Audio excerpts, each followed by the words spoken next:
Toglou. Une terre rouge comme un cœur ouvert. Des cases rondes au toit de paille, des enfants qui courent après les chèvres, des femmes qui chantent en pilant le mil. Au milieu de tout ça, Malik et Samba. J'ai parié que t'allais être en retard, lance Samba. Et moi que t'allais encore perdre ta chaussure. Ils avaient 10 ans. 2 enfants aux dents blanches, aux genoux râpés, à l'imagination plus vaste que le ciel de la savane. Ils inventaient des mondes. Une brouette devenait vaisseau spatial, un vieux bidon, un tambour de guerre. Ils se retrouvaient tous les jours sous leur baobab. Là, un banc de fortune, en bois tordu, mal cloué, mais solide comme leur amitié. Ils y passaient des heures, à rêver, à rire, à se promettre. Si tu vas à Dakar un jour, tu viens avec moi, Inch'Allah. Mais au fond, ils savaient que la vie ne tiendrait pas parole. Le jour du départ arriva avec un vent lourd. « Malik, le car est là !» cria sa tante. Il avait les yeux rougis, le cœur serré. Il courut au baobab. Samba l'attendait, main derrière le dos, silencieux. Ils ne se dirent presque rien. Malik sortit un tissu blanc. « Tiens, mon mouchoir porte bonheur. » Samba baissa les yeux. Sortit une bille en verre ébréché, celle de leur tout premier jeu. Ils échangèrent, ils s'étreignirent, longtemps, trop. Le banc, tu me promets? Jusqu'à la mort, frère. Quand le car partit, une pluie fine se mit à tomber, une fissure s'ouvrit dans le banc, mais il ne céda pas. Dakar. Malik courait après les horaires, les notes, les opportunités. Il s'adaptait, il se fondait, il brillait. Mais chaque soir, dans le vacarme, un silence lui manquait. Au début, il écrivait. Des lettres tremblantes, des récits de ville. Puis, il en reçut une dernière de Samba. « Le banc t'attend. Moi aussi. » Il ne répondit pas. Toglou. Samba cultivait, pataugeait dans les rizières, s'occupait de sa mère, devenait un homme.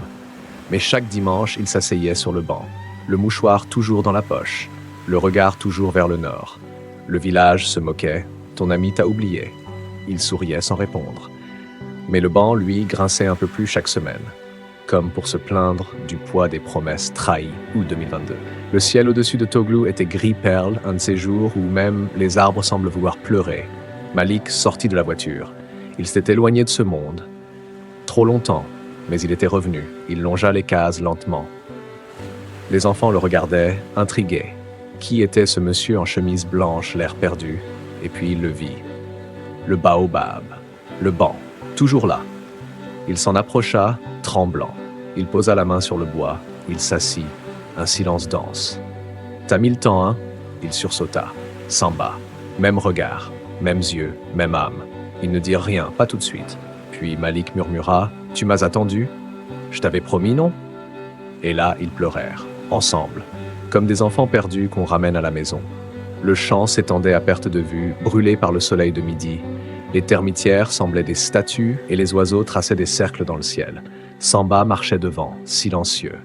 Il avait sur l'épaule une houe, mais ce jour-là, ce n'était pas pour travailler. Tu sais, ce champ, c'est là qu'on a enterré mon père. Il n'avait pas de tombe, il a demandé à nourrir les graines. Malik ne répondit pas, il regardait autour.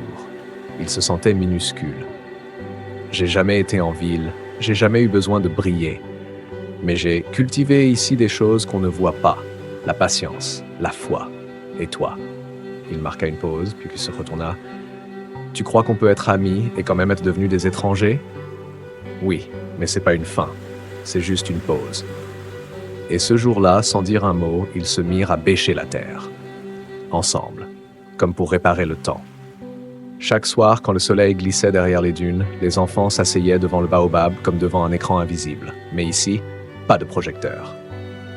Le spectacle, c'était 2 hommes, 2 voix, 2 mémoires. « Vous savez pourquoi j'ai quitté Dakar ?» lançait Malik. Les enfants silencieux ouvraient grand leurs yeux. Parce que même une belle cage, ça reste une cage, et que l'amitié, c'est une clé. Samba racontait les saisons, les oiseaux migrateurs, la danse des nuages avant la pluie. Un jour, une jeune fille nommée Ndeye demanda timidement « Et si vous ne vous étiez jamais retrouvés ?» Samba la regarda longtemps. On se serait cherché jusqu'au bout, car une vraie amitié, ce n'est pas un lien, c'est une direction. Les enfants restaient même après les histoires, juste pour voir les 2 hommes rire ensemble. Le banc devenait leur salle de classe, leur terrain de foot, leur bibliothèque. C'était un matin sans vent, trop calme. Malik s'effondra en pleine marche en revenant du marché. Les gens accoururent. Samba était le premier à se pencher sur lui. Il cria « Une chaise, une bassine d'eau, appelle Ousmane le guérisseur !» Malik fut transporté à l'ombre du baobab. Il reprit conscience doucement. Son cœur cognait comme un tambour effrayé. « Tu vas rester avec moi encore un peu, hein ?» murmura Samba en tenant sa main. Malik hocha la tête. Ce soir-là, autour du feu, les deux amis ne dirent pas un mot. Ils restèrent là, à regarder les braises.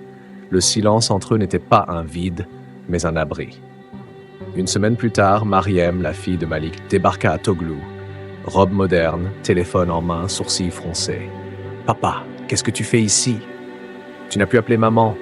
Tu nous as laissés. » Malik l'emmena au banc. Samba les observait de loin, silencieux. « Je suis désolé, dit Malik. J'ai couru après tout, sauf qui comptait. Tu vas revenir à Dakar ? Non, ici je respire.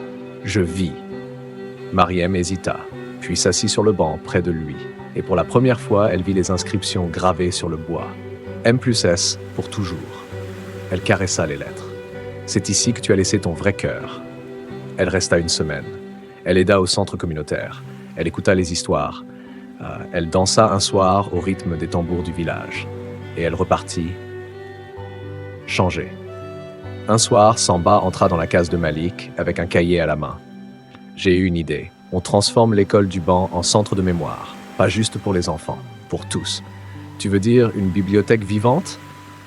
Oui, où chacun raconte ce qu'il sait. Les femmes, les anciens, les pêcheurs. Chacun dépose un mot, et les jeunes, eux, écoutent. Malik sourit. On l'appellera Nopal, l'écoute. Ils commencèrent le lendemain. Le centre fut installé dans une ancienne case abandonnée près du baobab. Des nattes, des lampes, des carnets. Le premier récit enregistré fut celui de la vieille Daba, qui raconta comment son mari l'avait demandé en mariage en volant une chèvre. Le rire des enfants ce soir-là couvrit les grillons. Le temps passa. Le centre grandit. Les jeunes y venaient de loin. On parlait du banc de Toglou dans les radios communautaires. Mais Samba vieillissait. Ses jambes le portaient moins. Son souffle était court. Pourtant, il venait toujours au banc, même s'il lui fallait une canne. Un soir, il dit à Malik « Tu sais, parfois j'ai peur de partir et que tout ça s'éteigne. » Malik lui prit la main. « Alors on va écrire, tout.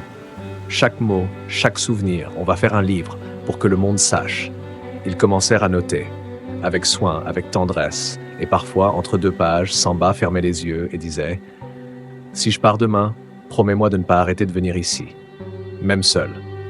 Et Malik, la gorge nouée, répondait « Même si je dois parler au vide, je viendrai, parce que le vide te connaît. » Si cette histoire vous a plu, n'oubliez pas de vous abonner, liker et surtout, continuez l'aventure avec nous.